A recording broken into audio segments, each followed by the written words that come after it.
I've learned there are a whole set of questions that patients want to know about weight loss after bariatric surgery, but often they're afraid to ask.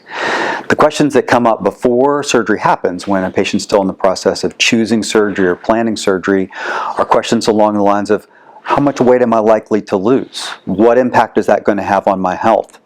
Is all that worth it? And after surgery, the questions come up very naturally. Am I on track? Am I doing a good job? Am I going to fail again? Because most people have had the experience of losing some weight and then the weight comes back at a later time. So my name is John Pilcher. I'm a bariatric surgeon in San Antonio, and I'm going to try to give you some practical information to answer some of these questions and hopefully some more as well. Any discussion about bariatric surgery weight loss has to start by clarifying the concept of ideal body weight. And I'm actually going to mention this mostly to set it aside. It is not our goal to get you down to ideal body weight. That might sound strange because you've probably all been in medical weight loss programs that have set your ideal body weight as the goal at the end of the program.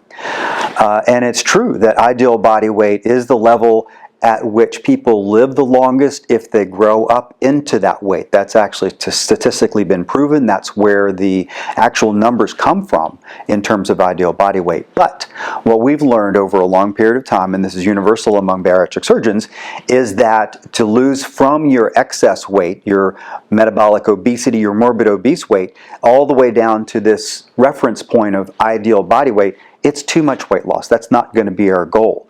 And so when we talk about the goal of the weight loss, we're going to use some different terms. We're going to talk about what's your best weight. What's the weight at which you're the healthiest and you have the best energy, in which you have a good appearance. What's the weight that's going to be your best weight in terms of the best health benefits and not too low. I also like to call this the fairy godmother weight. What if I had a magic wand and I could just, ding, make you be the weight that you want to be? That's a useful discussion to think about. So let's start there. What would you love to be if you could do anything? Some people will pick the ideal body weight, and if they do, then I'm going to tell them that my fairy godmother weight, or my best weight goal for you, is the ideal body weight plus 20 pounds or so, 15 or 20 pounds. And if we talk about this in terms of body mass index, you know that the vast majority of people who are coming into surgery have a body mass index of greater than 35, greater than 40, and often up into the 60s and the 70s. And I will tell you that the ideal body weight has a body mass index in the range of 22 to 25. But again, that low body mass index, 22 to 25, is not our goal. We are really happy if we get people down to a body mass index of 27 to 29. Now, realistically, is everyone going to get down to their best weight or their fairy godmother weight or this body mass index 27 to 29? Probably not. And I'm going to try to give you some ideas as we sit here that you can use to apply to your own situation and get a feel for where you are likely to go or where you should go with the help of your bariatric surgery. Now, as I talk about bariatric surgery in this video, I'm referring to sleeve and gastric bypass. These operations have very similar weight loss and a very similar weight loss pace. I'm not talking about gastric banding, which has less weight loss and which is really not done anymore. In my opinion, should not be done. And I'm also not talking about duodenal switch, which loses more body weight and has a different set of health outcomes than the gastric bypass and the sleeve. So just understand this is about gastric bypass and sleeve and some practical guidelines about weight loss. You might be wondering why there's a mismatch between the ideal body weight and what I'm calling the best weight, or the fairy godmother weight, which is a little bit higher than ideal. After all, ideal body weight means ideal body weight, right? And again, it is the weight at which people live the longest when they grow up into that weight. But when someone has been substantially overweight, even 50 pounds, but certainly if they're 200 pounds overweight, the body takes on some extra structure to carry that weight. And what I'm talking about is a little bit of extra bone, a little bit of extra heart muscle, a little bit of extra kidney, a little bit of extra liver, and all this adds up. And so that when a person is losing weight after being at 340 pounds, they are not able to shed all of that structure in a way that's healthy. And so in our experience, in the rare cases when people do get all the way down to ideal body weight after bariatric surgery, they feel a little bit tired and sick, and they look a little bit washed out. And that's very uncommon, but it is something that we've seen. And so it kind of reinforces for us that, yeah, the best weight, or the ideal, forgive me, the best weight to get to is ideal body weight plus a little bit. And we are still going to use ideal body weight as a reference point mathematically, but just as a reference point and not as a goal for our patients to get down to. And if you're with me on this idea that our goal for you is to lose down to this number that we're going to agree on that's called the best weight, a bit heavier than ideal body weight, the next question that comes up naturally is, well, does everybody make it to the goal? And the answer is no, not everybody makes it to the goal. Everybody does lose substantial weight, and we can start giving you some ideas about what you are likely to lose by talking about your pre-existing characteristics. So with the sleeve and the gastric bypass, most patients lose about 70% of their excess weight. And excess weight is calculated using that reference point, not goal, but reference point, ideal body weight as a starting point. And if people lose 70% plus or minus 10% at about 1 year from the surgery. Now, as you can imagine, there are several pre-existing factors that would impact on your success rate over or under that 70%. So a favorable factor is younger age. An unfavorable factor would be significant medical conditions, diabetes, bipolar disease, chronic back pain, anything else that's going to limit your mobility. A favorable factor would be having more muscle mass, so having kind of an athletic history in your personal history. And then there's lots of genetic variability. You've probably heard me say it elsewhere, but this obesity disease is not one obesity condition, but it's a variety of obesity conditions where the energy hormones are out of balance. And so the operations are going to have different natural impact for different people, and that part of it we're really not able to predict very well. Let's use this rule of thumb where a person's going to lose about 70% of their excess body weight at 1 year to work through some practical numerical examples. So if I meet a person in the clinic who has a height of 5 feet 6 inches, their ideal body weight is going to be about 140 pounds. So whether I meet this person at 240 pounds or 340 pounds, I am not trying to get them all the way down to 140 pounds. That's too skinny. We are using ideal body weight as a reference point, but not as a goal. So for someone with a height of 5 feet 6, an ideal body weight of 140, I'd like to see them get to 160, 165 or something like that. Now, let's work through what happens if a person shows up at 240 pounds. So here's the math. At 240 pounds, their excess weight over the ideal weight is a nice, even 100 pounds. I picked this to make my math easy. And if I say that they're going to lose about 70% of their excess weight, 70% of 100 pounds is 70 pounds. And so at 1 year, this person who started at 240 pounds might expect to end up at 170 pounds. That's pretty good. Are they at their best weight? Are they at the fairy godmother weight? Almost. I think that 170 is something we would all be very happy with because that's a sustainable weight. That person's going to feel good. They're going to be on much less medicine. It should be a sustainable weight for many decades. And they're going to shop in the normal clothes section. Isn't that cool? And that 170 pound weight is comfortably under the 200 pound threshold, and it's also not too skinny. It's not down in the 145 or 150 range where that person might not feel good. Now let's take my different example. What if a patient shows up at 340 pounds, not 240, and so that individual's excess weight is 200 pounds. That's 340 minus the ideal body weight 140 gives us 200 pounds of excess. And here again, if we say that that person might lose approximately 70% of their excess, they may lose approximately 140 pounds at 1 year after the surgery. Starting at 340, they end up at 200 at 1 year after the surgery. And that's actually a little distance away from the best weight or the fairy godmother weight, isn't it? But are we disappointed? I would say we're not disappointed because here again, this person started at 340 pounds. And now at 200, they're going to feel fantastic and they're going to look surprisingly well, and they too can shop in the normal clothes section. So in this quick little math exercise, you can see that when a person starts at a heavier weight, they lose more total pounds, but they don't lose down to as close to their fairy godmother weight or their best weight in comparison to a person who starts at a lower weight. And so one important side note that I'd like to make is that there are advantages to accomplishing the definitive intervention, that's the bariatric surgery, at an earlier stage of the disease process. Earlier meaning not as heavy, not as sick, and at a younger age. Now that I've given you some working knowledge to make a reasonable estimate about where you probably can go with bariatric surgery, we're going to shift and talk about, now you've had surgery, how do you check and see if you're on track, or what would you expect the actual shape of your weight loss to look like? Is there any way of benchmarking before you get to that 1 year and find out if you're successful or not? And the answer is yes, absolutely. We can make some predictions during the mid-course of the weight loss. Now, first of all, observe in this weight loss curve that the weight loss happens the fastest for the first 3 months.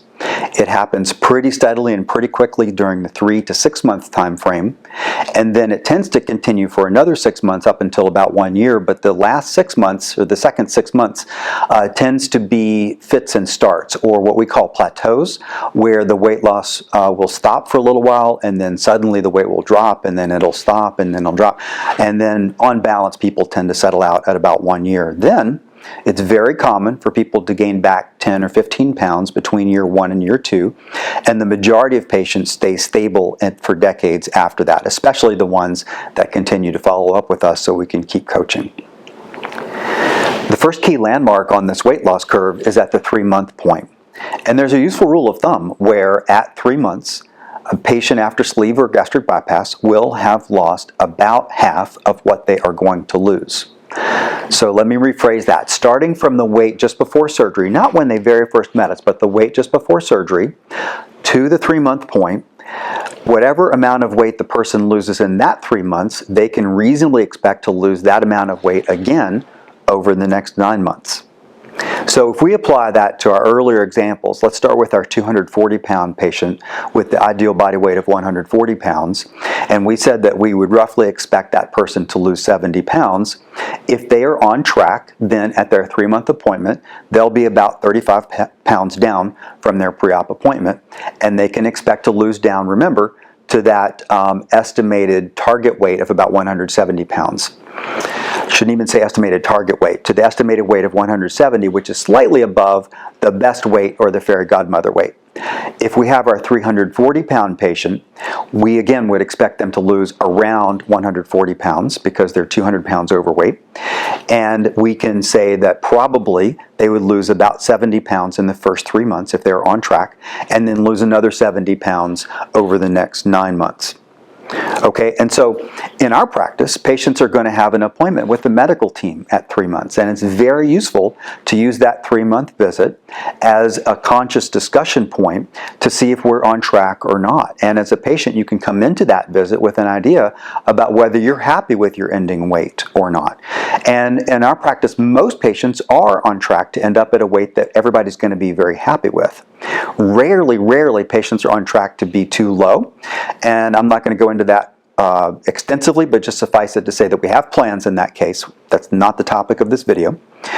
And then maybe 1/3 of our patients are going to come in above a weight that we're happy with. And I should say this is a discussion between the patient and us as a surgical team and the medical team. But about 1/3 of the time, we agree that we're not happy with the goal. Happy with the estimate about where you're going. And this may be from that 340-pound patient who has a very reasonable expectation of getting down to 200, and that would be fine, and that would be fully successful, but it would be nice to lose down to 180, right? And so we're going to use that opportunity with that patient to intervene and intensify the therapy to try to get the weight down to 180, even though that would be better than the usual 70% percentage. There may be another small subset of patients who are not on track to lose that estimated 70% of weight.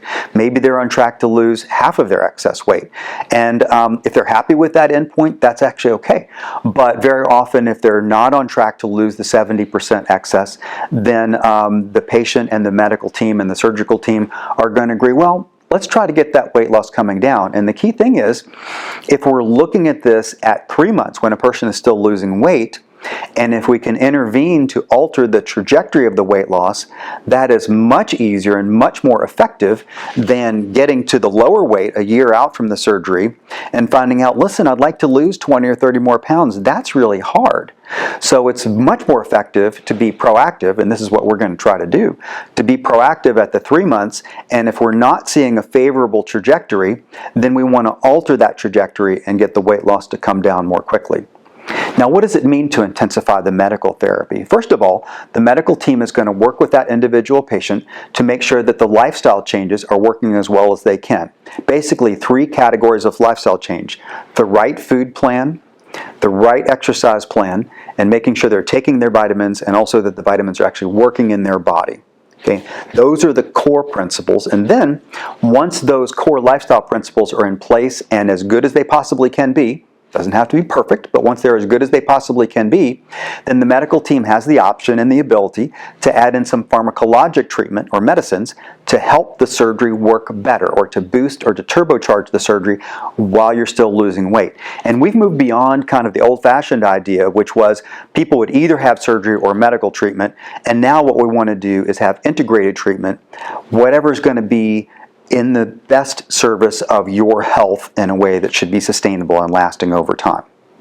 So once again, 3-month visit, think about where you are, think about where you're going, and if you're not happy with that, then we're going to be ready to have a good discussion with you about what can we do differently. So far, this video could give a reasonable person the idea that weight loss and numerical weight goals are the key goals of the bariatric operation. And it's useful to track weight loss, but of course our key goal for our patients is to achieve lasting, sustainable health improvement. We're going to talk about how to measure some of those non-numerical goals, or how to get a handle on some of those goals, and talk about how it actually can be counterproductive to try too hard to reach a difficult or an uncomfortable or an unsustainable numerical weight loss goal.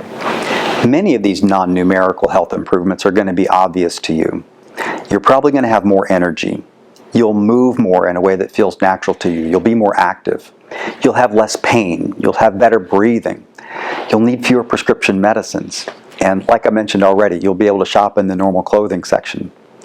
One other feature of the health improvement, or one thing that leads to substantial health improvement, is the reduction or burning away of the internal fat that we call visceral fat.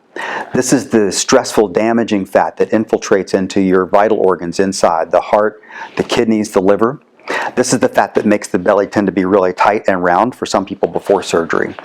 And there are fancy tools that can be used to measure this visceral fat, but you can get a pretty good idea about the visceral fat level by looking at your own body in this area here. Interestingly, the neck and the upper chest turn out to be a pretty accurate window to the level of internal or visceral fat.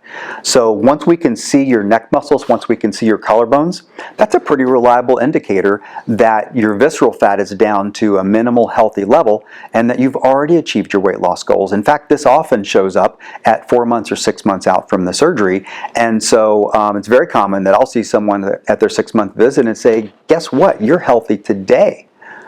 But yes, you'll still lose some more weight, and that's great. That's kind of like creating yourself a safety margin away from that previous unhealthy, elevated weight.